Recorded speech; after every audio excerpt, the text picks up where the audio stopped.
So here we are in week 5. This week is a little different from previous weeks because there are more videos, but just watch the videos early. And here's what I would implore you as a person who is busy and taking this class and perhaps a procrastinator. I'm not accusing anybody. I'm just saying that's the thing that happens, is go ahead and just click on the first video sooner than later. And then if you're like, nope, I'm not ready for that, turn it off because it's still there, and then come back later. I find for myself when I have a stack of homework to grade, like I love teaching, but grading things, really not my favorite thing. But when I have a stack of quizzes or tests or whatever, if I just get the first couple done, or even just look at the first couple and consider how I'm going to grade the rest, just getting started early is super powerful. So this week there are a few videos, more videos than maybe in the past. And there are 2 simulations, which will be considered as lab grades. The simulations are meant to, and I will introduce those today. They're meant to help you understand the content, which is the chapter 4 content. Everything except ions. Now, if you read, it's either 4.6 or 4.7. If you read the one, 4.7, about ions, great, because we'll be there next week. But anyway, I would just encourage you to get started early because there are some more videos to watch. The videos are pretty short. Okay, so that's the first tab. The tabs work this week. Here's the second tab. This is just, how did the exam go for you? Now, I haven't graded the exam, the 2 upload questions, and I won't do that today or tomorrow because I have my own homework assignment. I'm on a committee, and there's work I need to do, and then I have a 3-hour meeting tomorrow. But by Sunday, I'll have those graded. But you know how you feel about the exam. You know yourself, who you are. And then, so as you respond to these questions, I just want to consider, I want you to consider, who am I? I'm taking this class for a reason. What do I want? And how did I do according to me? So don't worry about anybody's judgment. Just respond. And if your response is honestly, I waited until the last day to take the exam. I didn't even take the practice exam. That's okay. That's an honest response. That's 6 out of 10 points. But the point of this discussion is for you to consider your learning, how you will do your learning. And keep in mind, this is the beginning of science for you. You're taking this class for a reason. I'm assuming it's to do more in science. And so as you write your response and post it, just be honest, as honest as you can be to a group of people you don't know. And then as you respond to peers, be as gracious as you can be, and then also try to learn from what they're saying. One of the things I hope that you will learn is you're not alone. People are busy, and sometimes things are emotional. Now, emotional isn't a word everybody would put on themselves, but I just mean sometimes things don't feel good. I don't want to do it, like that kind of emotional. And then keep in mind growth mindset, but I am here for a reason. What do I want and how do I get it? And it is okay to not do it perfect the first time. So give an honest post and give 2 responses. That's your discussion this week. And I'm really just grading you according to, for full credit, did you do these things? So if your honest response is, I did the best I could, I started early and I'm so excited, great, post that and respond to 2 peers. Superstar number 4, I haven't done it yet. I need to do this today after I do my homework, but I'm going to just put a word on the top of the upload of your notes for exam 1. And the words might be, grit, determination, perseverance, or snickerdoodle. I'm just going to put a word there, and there will be different words on different things. You need to post that word for your superstar points. Okay. And then to find the discussion, click the Start Here button. Okay, so this week there's going to be 2 simulations, and the format for simulations is this. We don't have lab. I wish we had lab. We will have lab in the fall and maybe in the summer.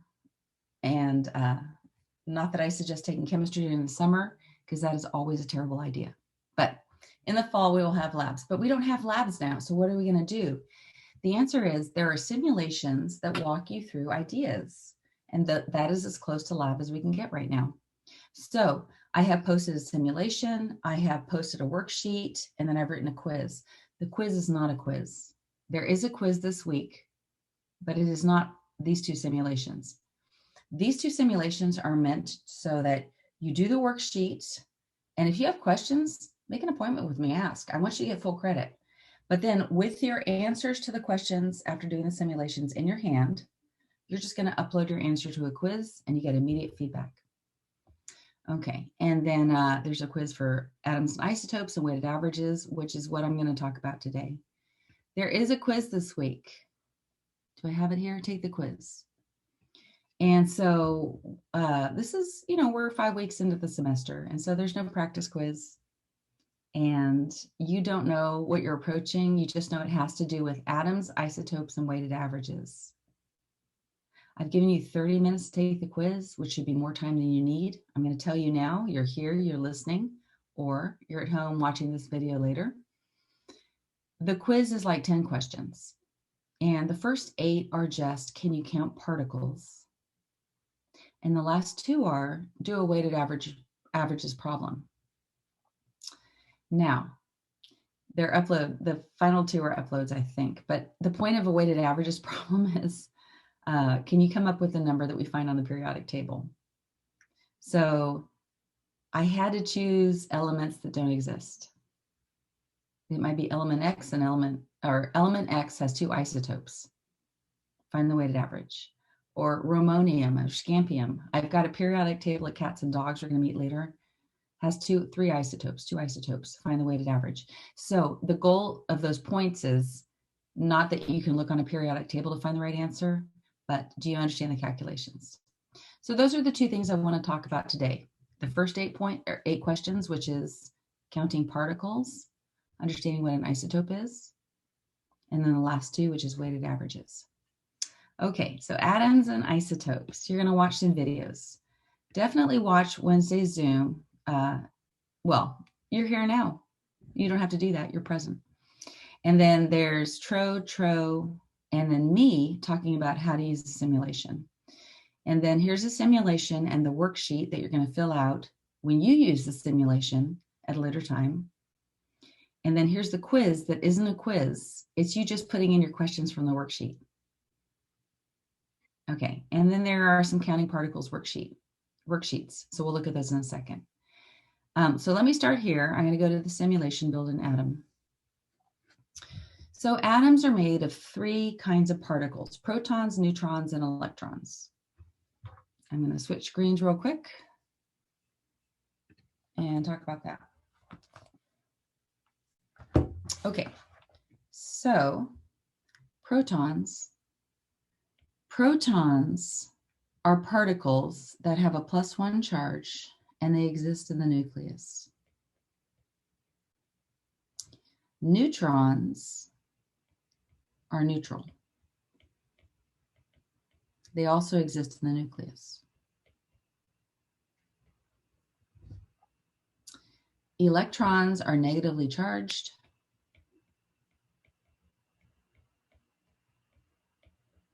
And they exist in orbitals, which are outside the nucleus.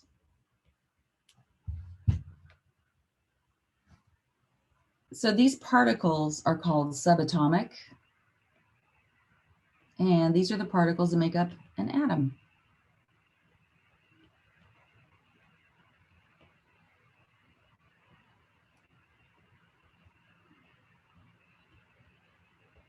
There is another word here, which is ions. So when you have an equal number of protons and electrons, you have an atom.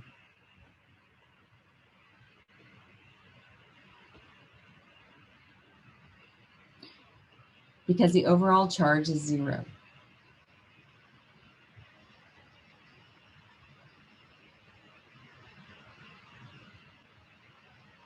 But if you don't have enough electrons, or if you have too many electrons, you have an ion. So that's when the protons don't equal the electrons. And so I could call this a charged atom, which isn't a good way to say it. Don't tell anybody who knows chemistry that. But the idea is it's an atom that either has too many or too few electrons. That makes it an ion. It's charged. And it behaves differently because of that, which we'll talk about throughout the semester. Okay, so today I'm going to focus exclusively on atoms. And I have posted 3 worksheets that are isotope practice. The first 2 are for atoms, and the third one's for ions, but it says so. Don't do the third one yet. Okay, so protons and electrons determine, is this an atom or an ion? What's with these neutrons? And the answer is, neutrons are super important. They are the nuclear glue that keeps the nucleus together. Why would you need glue? Because a nucleus is a small region that has a bunch of positively charged particles, protons, which would fly apart because opposite charges, like charges repel, opposite charges attract. So the nucleus needs neutrons to keep those protons in the same space. How many neutrons? Depends on the atom. And that's the thing where we don't have a theory for that yet. They're looking to discover, like, what, can we find a pattern, like how many neutrons makes this many protons stable? But they haven't found it yet. Okay, so going back to the first build an atom simulation. And on that. I'm clicking on that. There. Okay, so here I have up in the upper left-hand corner, it's just going to keep tally of how many protons, neutrons, and electrons. And then here, I'm going to click on net charge. If my protons and my electrons are equal, that's an atom, the net charge is 0. The mass number is how many protons and neutrons. So electrons don't have a lot of mass. They do have some mass, but it's 1/2000th of the mass of a proton or a neutron. Protons and neutrons have about the same amount of mass, but it's not exactly the same. The mass number is not a mass, it's just a number to count how many protons and neutrons. Okay, so down here under show, we can see if it's an element, if it's neutral or an ion, and then if it's stable or unstable, and you go ahead and click that. And you will need to click that too. So I'm going to start by adding protons. I put in 1 proton, and then the periodic table in the upper right shows us that's hydrogen. If I put in 2 protons, we now have helium. Helium is element 2. The atomic number is 2 because helium has 2 protons. 3 protons, that's lithium. So see how it says unstable? What that's telling us is 3 protons with no neutrons, they're going to blow apart. Like, that is not stable. I'm going to go ahead and pull this back, go back to hydrogen. Now, hydrogen right now is just 1 proton. And I can see up here it says that's an ion, and it's a positive ion. And over here I can see the net charge is +1. Why? Because there's 1 proton and no electrons. Let me add an electron. In the how to do this PhET activity video I produced, that I gave you, I said change it to clouds. So here under model, we're not going to do orbitals, we're going to do clouds. Okay, so I have, let's look at the upper left, 1 proton, no neutrons, 1 electron. Protons equals electrons, the net charge is 0. This is a neutral atom. To say neutral with the word atom is redundant. Atoms are always neutral. And I can see down here under net charge, it says 0. Why? Because there's 1 proton and 1 electron. What is the mass number? Well, how many protons and neutrons are there? 1. The mass number is 1.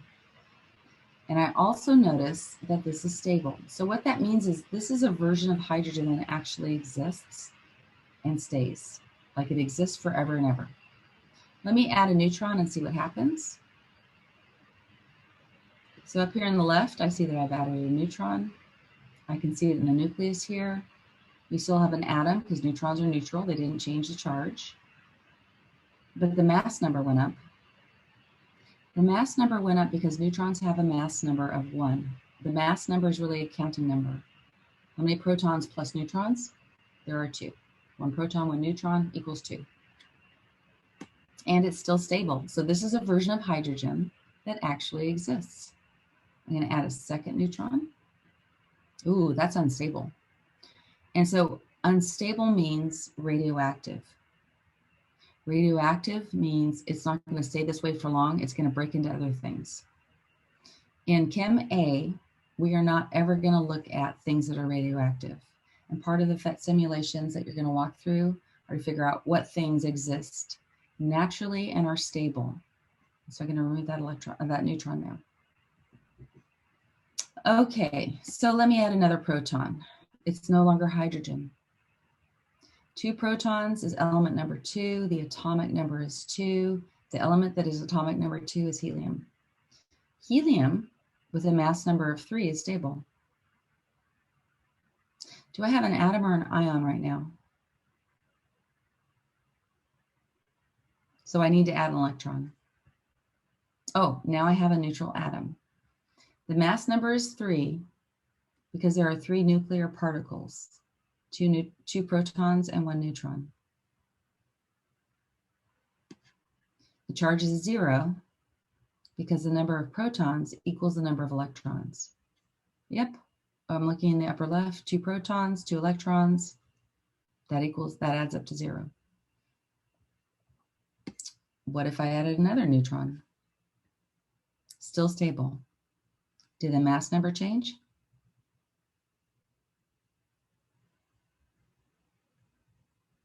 The mass number changed because neutrons add. Neutrons and protons make up the mass number. The charge didn't change because neutrons are neutral. How about 1 more neutron? Ooh, unstable. 2 more neutrons, still unstable. 3 more neutrons, still unstable. Turns out there are only 2 stable isotopes of helium. Okay, so the goal of this simulation is to walk you through atom building. And I have some very specific questions on a very short worksheet that you'll fill in your answers in a quiz, but you can ask before you fill them in. It's not a real quiz. And what we're learning is that there's 2 kinds of helium that are stable. For each of those kinds of an element that are stable, we call them isotopes. So to be helium, the atom needs to have 2 protons. The isotope that is helium-3 is stable. Helium-3 just has a mass number of 3. The atom that is helium-4 is also stable. The mass number is 4. So helium has 2 isotopes that are stable, which is all we deal with in our class. And honestly, for most of chemistry, you will only deal with stable isotopes. Helium-3 and helium-4. I have given you some practice problems. Here we have isotope practice 1, and it looks like this. I have an element, which is mercury. So look on your periodic table. Hopefully you have a periodic table handy. If you don't, go ahead and grab one. We're going to need that. When you look on your periodic table, you're going to find Hg, that stands for mercury. And then probably above it, it's going to have an 80, because mercury is element number 80. This element number is also the atomic number.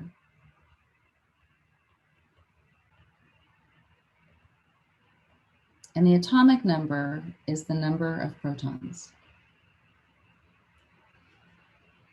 Now down below it, it's going to have another number. And that number is going to be important to us. We're going to talk about how many AMU per atom, or how many grams per mole.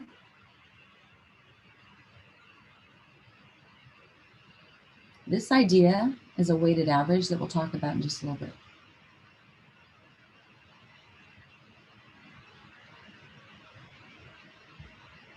Okay, so I am not talking about that number at the bottom. I'm talking about the number at top. The element number, the atomic number, is the number of protons. And so here, under the symbol, there's 2 kinds of symbols. There's a symbol like you find it on the periodic table. And then there's going to be a different kind of symbol that we use when we're talking about isotopes. What does isotope mean?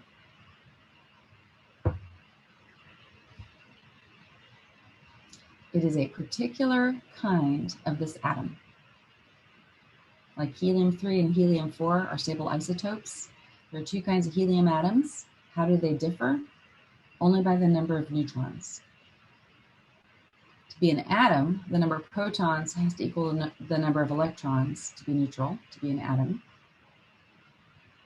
And to be an element, you have to have a certain number of protons. That's what determines what element something is.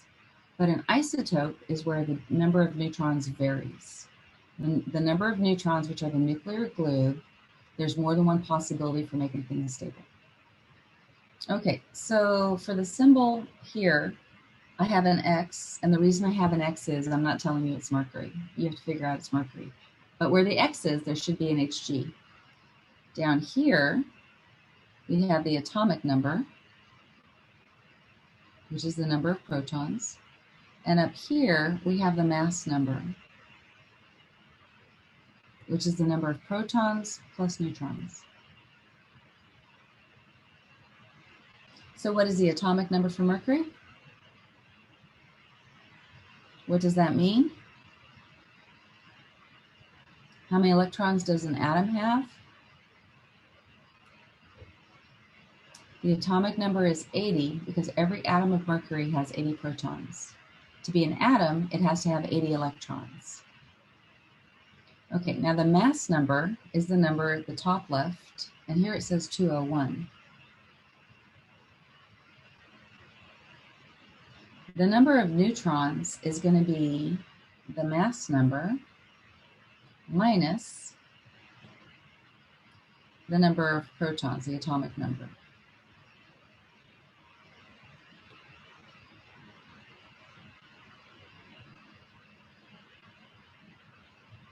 So we have mercury, it's element number 80 because it has 80 protons.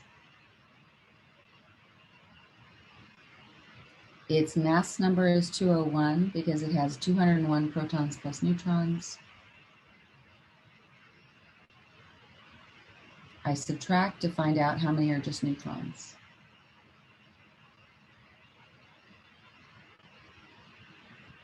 This particular version or flavor of mercury has 121 neutrons. Okay, so at this point, I really can't tell like what makes sense and what doesn't make sense. It would be helpful if you either spoke to me or typed something in chat to let me know that this works, that this makes sense.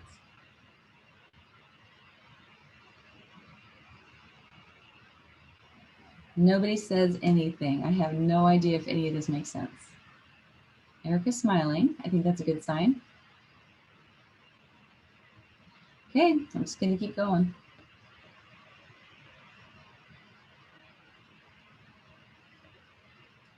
Here we have an element. There are 53 protons. Look on your periodic table. What element is that?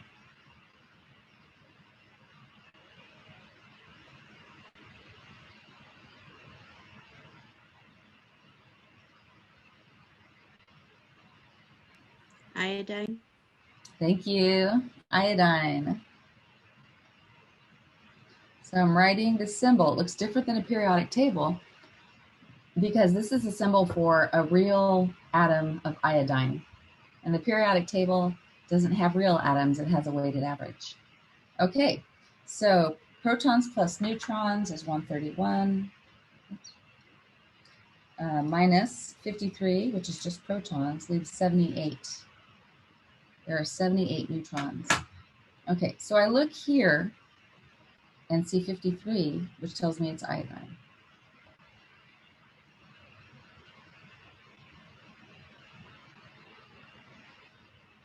Its atomic number is 53, which is also the number of protons. And because we're talking about atoms, it's also the number of electrons. When we look at ions, the number of electrons will be different. We'll talk about that next week. Okay, the mass number is 131. It's in the upper left. The number of neutrons is the difference between the mass number and the atomic number. So this is one of two worksheets that you can work through. I'm going to go back to our class and say there's some counting particles worksheets. Here's isotope practice 1, which is the one we're looking at right now.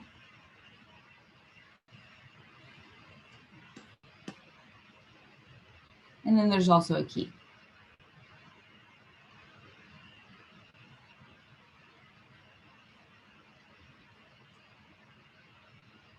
There's isotope practice 2 and a key. There's isotope practice with ions and a key, but save that for next week when we talk more about ions. Are there any questions on any of that? No. Okay, so you're going to watch these videos.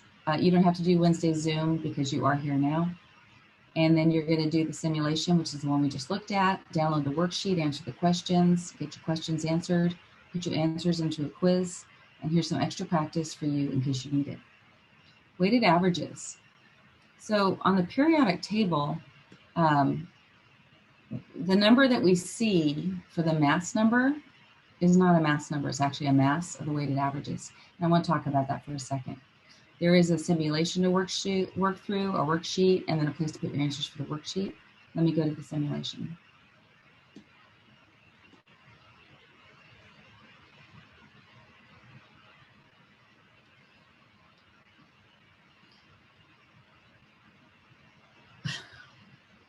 I'm clicking on it. My internet must be slow. Here we are. Okay, so it looks very similar to the previous one. Let me open up all the options.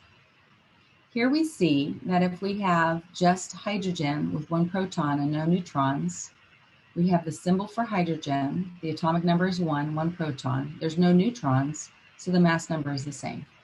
If I bring a neutron in, the mass number changes. And then down here, we're looking at how abundant it actually is. Turns out, let me pull that neutron back out, most hydrogen that exists in nature has no neutron. 1 proton plus 1 electron, period. 99.9885%. But there is some hydrogen that has 1 neutron in nature. So there are 2 isotopes of hydrogen that are stable. They have names because hydrogen is super important. One's called protium, the other is called deuterium. If I had a second neutron, it becomes unstable. This one is called tritium, and it is used to begin the process of nuclear bombs. Now it says trace. There's a little bit of it in nature. You can see that it's unstable. There's not enough to contribute to a weighted average. Let me go ahead and go to the next element. So now I'm going to click on my periodic table on helium. And then it's going to show me, oh, look, helium has 2 protons and 2 neutrons, and it's stable. Most helium is helium-4. Does helium-5 exist? No, that's unstable. What about helium-3? Ooh, there is a little helium-3 in nature.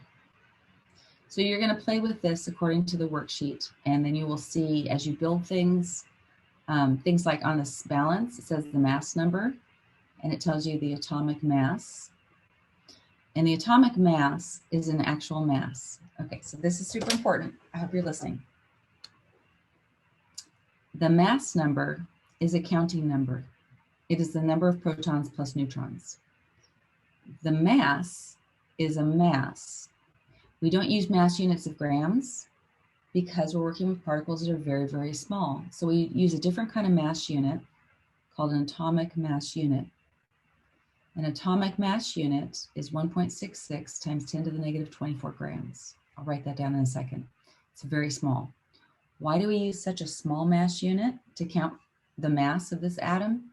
And the answer is because atoms are very small. If I wanted to figure out the distance from here to San Francisco, my favorite restaurant on the pier, would I do that in centimeters? No, because centimeters are small and that distance is so large. Wouldn't it make more sense to use something like kilometers or miles? If I wanted to talk about the size of this pencil, would I do this in miles? No, I would do it in centimeters or inches. I pick appropriately sized units for the thing that I'm measuring. And because atoms are so small, the appropriate mass unit is called an atomic mass unit. That is related to grams. It's just a very small slice of a gram. All righty, are there any questions on that simulation? No, I don't have one. Thank you for talking to me. I super appreciate that. No problem. Okay. Okay, so now we're going to look at weighted averages. What exactly is a weighted average? First of all, I want to go back to, I don't know, pick an element. Let's talk about helium. So we know that helium is element number 2. Why is it element number 2? Because it has 2 protons. We know that there are 2 stable isotopes of helium. There's helium-3 and helium-4. But on the periodic table, it doesn't look like that. So these two ideas represent actual, real atoms that exist in nature. But on our periodic table, we don't have that. We have something like this.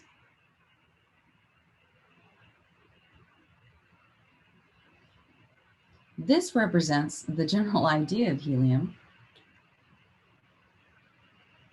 This represents a weighted average.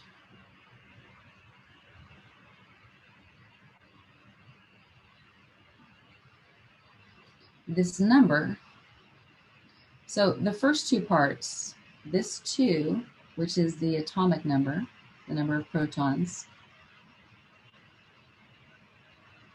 I'm using kind of a hashtag to say number. I hope you're good with that. Is the same 2 here. And then the symbol, HE, that's the same. The thing that is different is this number here. So here we have a mass number, which is not a mass, it's a counting number. And here we have an average mass. And that average mass can be looked at in 2 ways, which we'll talk about probably in 2 weeks. One way is we can look at that number and say that's how many AMU per atom. And the other way is to say that's how many grams in a group that we call a mole. So we don't have any units written here because there's 2 ways to interpret it. Am I talking about the 1 atom, or am I talking about the large group that we call a mole? And we're not going to look at those yet. It's too soon. So how are grams and atoms related? An AMU, atomic mass unit, is the same as 1.66 times 10 to the negative 24 grams. 0.00000, 23 zeros, 166 grams. It's very small. So the number that we use on the periodic table is an average. It's an average of all the heliums that exist on Earth. You take a scoop of helium, you have a representative mixture that is mostly helium-4, but there is a little helium-3. So I want to talk about that representative mixture for helium. What mixture of helium-3 and helium-4 is typical? Let's talk about that average mix, that typical mix. And that's why I'm going to talk about what is a weighted average. So I thought I would talk about chocolate. I love chocolate. Not as much as I get older, but as a kid, oh my gosh, Hershey's Kisses were the best. Now, when I was a kid, they only had 2 kinds of Hershey's Kisses. They had the kind that was just chocolate, and they were okay. I mean, if you handed them to me, I would eat them. And then there was the kind that was chocolate with almond. Oh my gosh, those were the best. Love those. Nowadays, you guys have so many choices, but when I was a kid, just those 2. So when I became an adult and I could buy my own chocolate, I would, Valentine's Day is over and there's all this chocolate on sale, I would buy Hershey's Kisses. But because I prefer almond, I would buy 4 bags of almond for every 1 bag of regular. And then I would take those and I would mix them in a big bowl.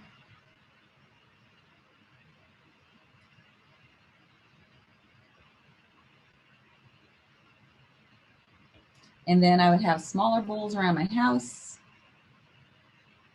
And I would put that mixture around my house. So in my house, there was a regular mixture that represents 1 bag of regular plus 4 bags of almond. And then when I take a scoop, my hand could hold about 5 kisses. So the typical scoop would have 4 almond and 1 chocolate.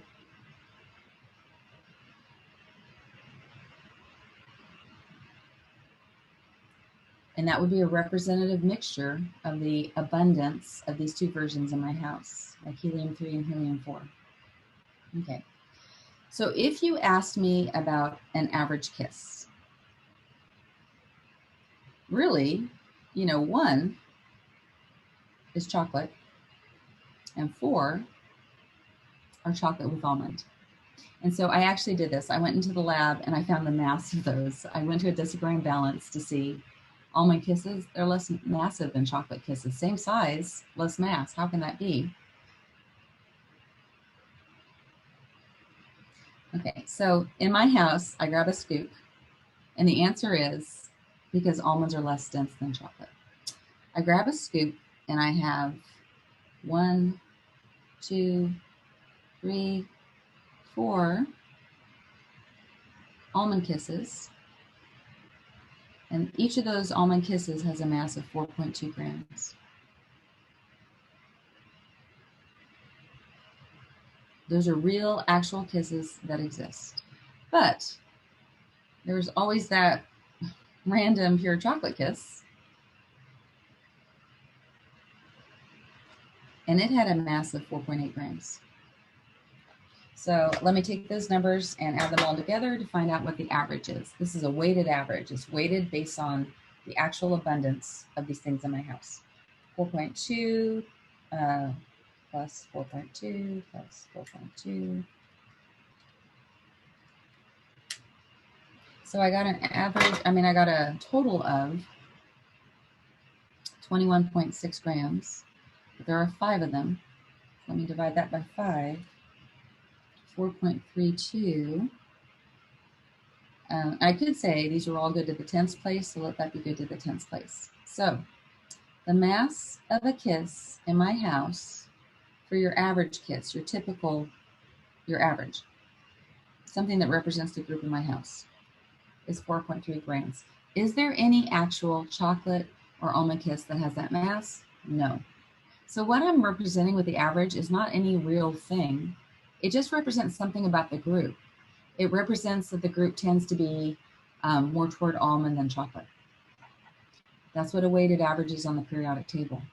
The number that we get for the mass isn't representing any real atom, but it's representing, according to how things mix in nature, what the average atom would look like. Okay, there's a faster way of doing this, and we're going to do that now. So the first thing is there is the natural abundance. In my house, chocolate kisses are 1 in 5.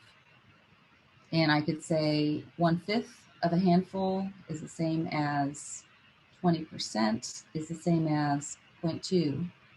So I'm going to use this version, which is called a decimal fraction, to represent the abundance.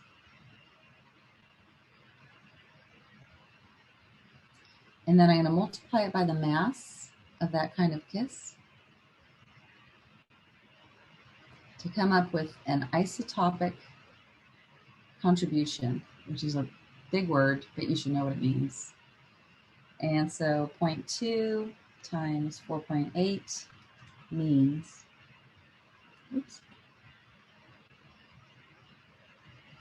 that for the part that is just chocolate kiss, every average one has about 0.96 grams of the average is due to just chocolate kiss.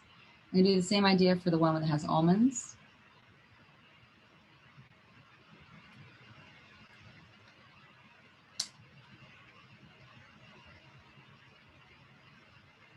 And what that's saying is this part down here that I'm calling for my average kiss that isn't real, fictional, the part of that is due to almonds kisses is 3.36 grams.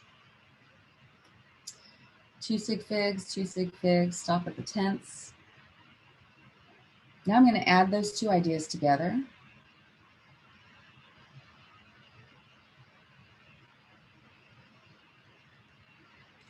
And I get 4.32. One number is good to the hundredths, the next number is only good to the tenths, my answer is only good to the tenths, my answer is 4.3 grams. So I came up with the same average doing the math this way as I did doing the math that way. The math is exactly the same. Up here, I'm just using multiplying instead of adding to speed the process along. Does the process make sense? Okay. Good. So that's the number on the periodic table.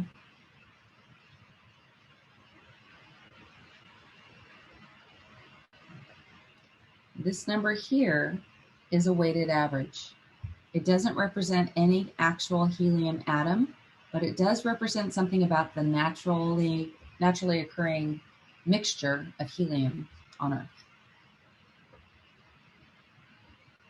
Okay, now we're going to do that same idea for a real atom, which is copper.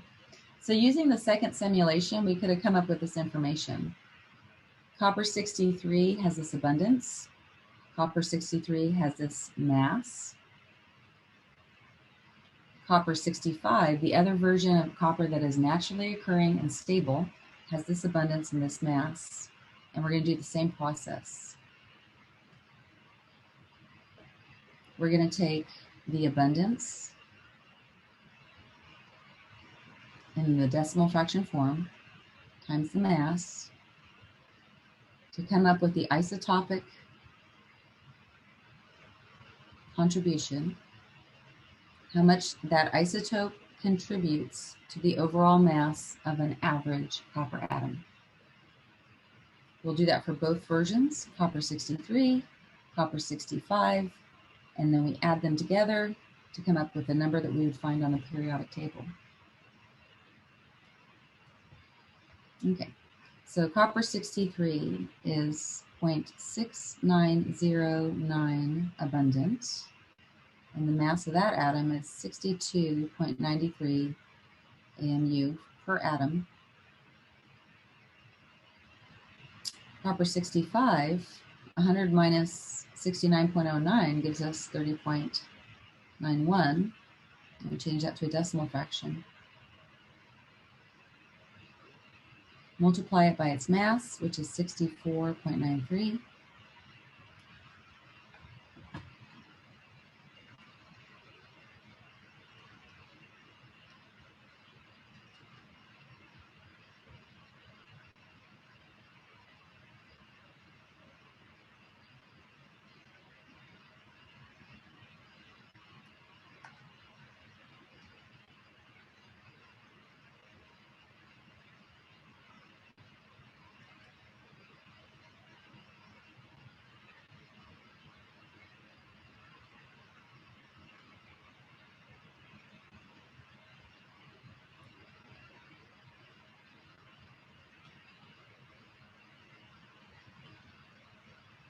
I'm going to add those together and see what I get.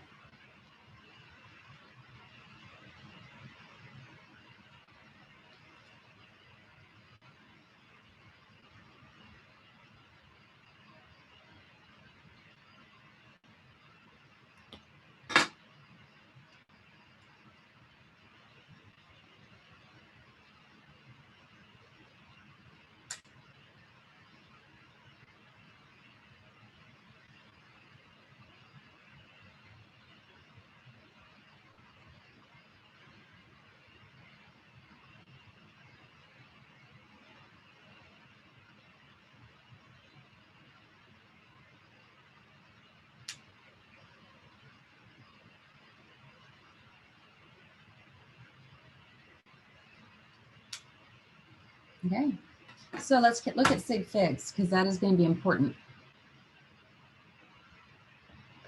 For the first one, I have 4 sig figs times 4 sig figs. That number ends in the hundredths place. For the second one, I have 4 sig figs times 4 sig figs. That number ends in the hundredths place. So when I report this, I need to round to the hundredths place. That's an 8, which means this is closer to 63.55. The units are AMU.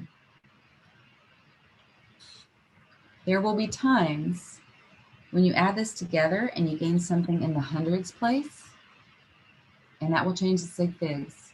And so as we do these problems this week, keep in mind that it's not just about actually just doing the math, because honestly, the answer's right here. It is also about practicing the rules of sig figs. Okay, questions on that?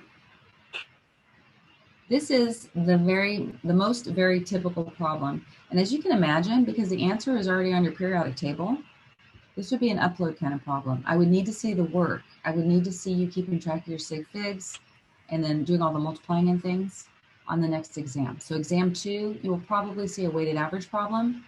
If it's an actual element that exists and you have a periodic table for, I will need to see that work.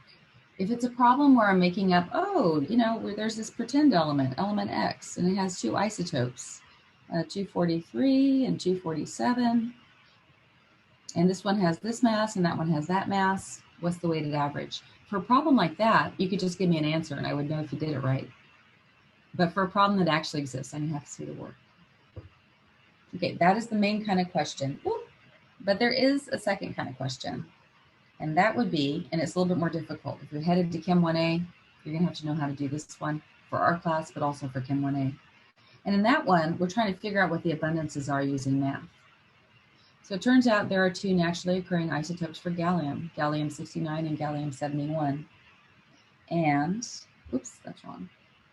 We can find the mass on the periodic table. And so the gallium on the periodic table is going to have a mass of 69.723, and in this case, AMU per atom.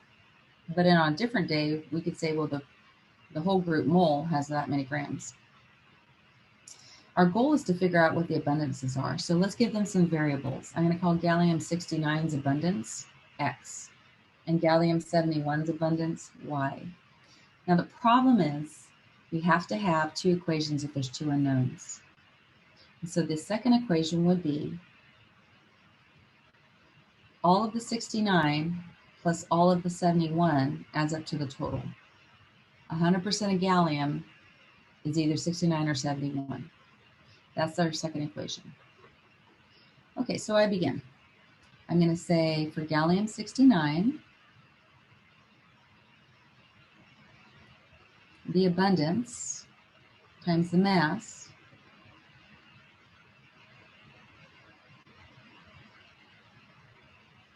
I'm going to not write AMU for the purpose of this, just because I have variables and that gets a little bit confusing. Okay, so that would be the isotopic contribution for gallium-69. And then for gallium-71,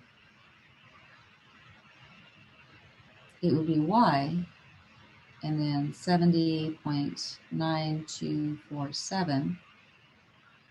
And then once I get this number and this number, they would all add to the everything, which is 69.723. Now, I'm going to change how I do my math in a second, but does that make sense? That's parallel to what we did in the last problem, right? Yeah. I see all the head shaking. Yeah. I jest. Okay, I'm going to write it differently though. I'm going to write it this way. I'm going to say X times 68.9256, AMU in my head, plus Y times 70.9247. All of that equals the total 1 times 79.723. Okay, but I can't use this. I have one equation with two unknowns, so let me rename what I call Y. Isn't Y really 1 minus X? So I'm going to plug that in. And then I'm going to change my order a little bit here. 68.9256X plus 1 minus 70.9247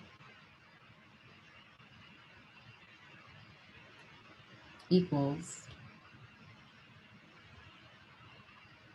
the weighted average. Okay, so now I'm just going to do some math.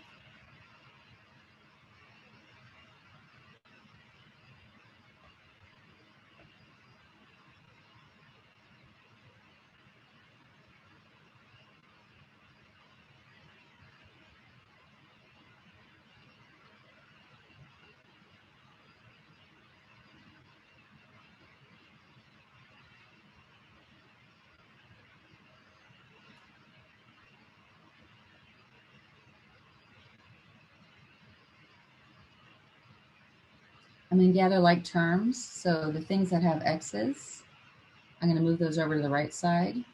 And the things that don't have X's, I'm going to move to the left. And it doesn't matter. Just put all the X's on one side and the things that aren't X on the other.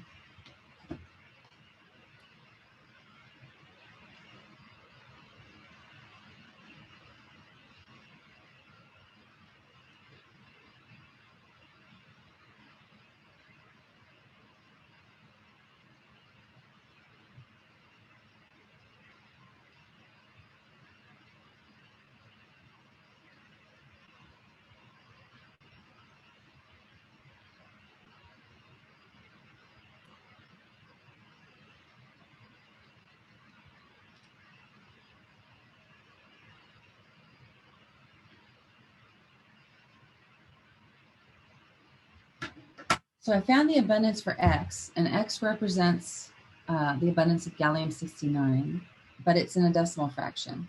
So to change that out of a decimal fraction,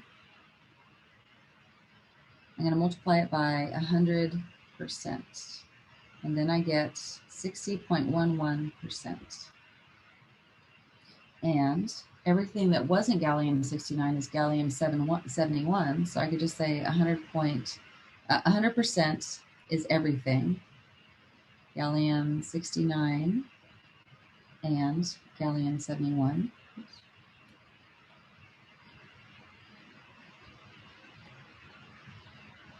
But 60.11% is gallium-69, and the difference is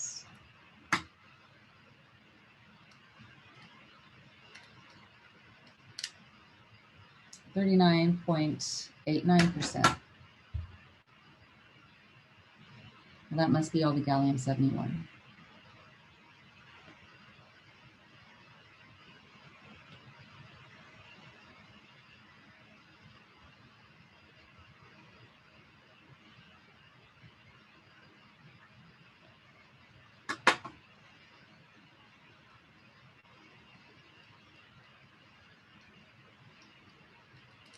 Okay, so just like the last problem, if I ask these questions on quizzes and tests, and the question is about an actual, something that really exists, an element that we know, the answers can be Googled, so I can't really test it that way.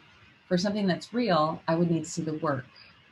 But I could test the process by making things up and looking for the right answer. So just know that this can be questioned in two ways. Any questions? No. Okay, that's everything.